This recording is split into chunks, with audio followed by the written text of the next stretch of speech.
Alright, in this video we're going to be looking at the wonderful world of mushrooms.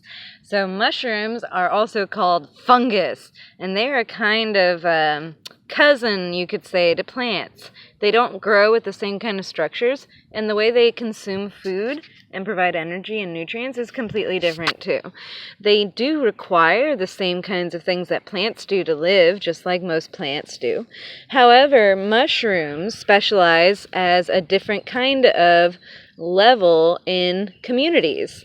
While plants are responsible for producing the energy in the system, meaning they're the ones who are creating the energy for everybody, they are transforming the energy in sunlight using water and carbon dioxide, which we breathe out, and using those things, they transform sunlight energy into glucose, which is a type of sugar.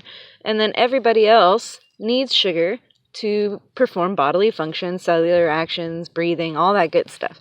So it's very important that plants are producing, like this guy, right?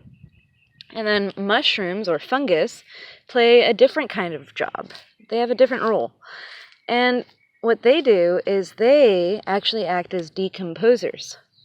So if you've ever heard that word before, decomposer, it means to take what was once living and to essentially break it down even further.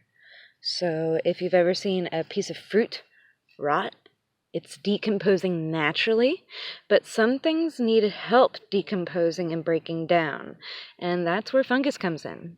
You saw I was clearing away all of this bark, and that's actually because my yard is covered in bark. Our landlord, he takes the tree trimmings from our yard, and he just kind of chops it all up and spreads it around.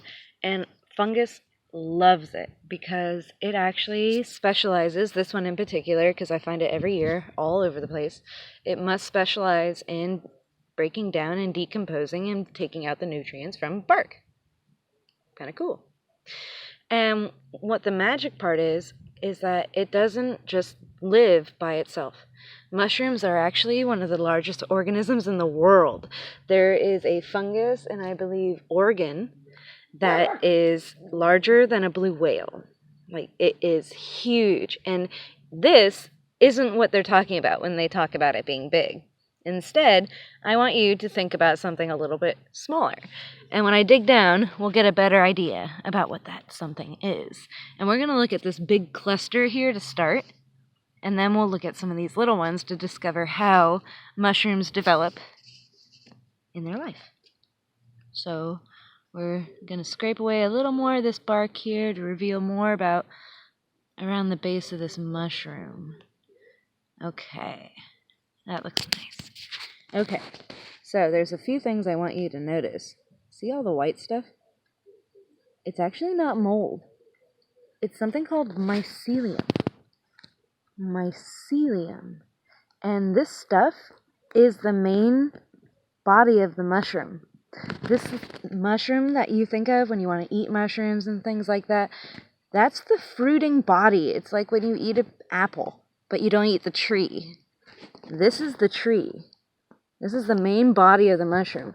And you can see right here, this thing that I'm pointing at with the stick, this is a piece, a nice chunk of mycelium. And you can see it's almost root-like. It has a lot of fine little fibers reaching out, gripping things. And there's something really magical about mushrooms is that they actually communicate with plants.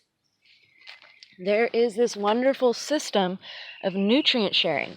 And what I'm going to do is I'm going to show you this mushroom over here, and we're going to see if we can find how he's communicating with this grass. And what it'll look like is on the roots of the grass, there's going to be mycelium wrapped around him. And what's happening is the mushroom is breaking down the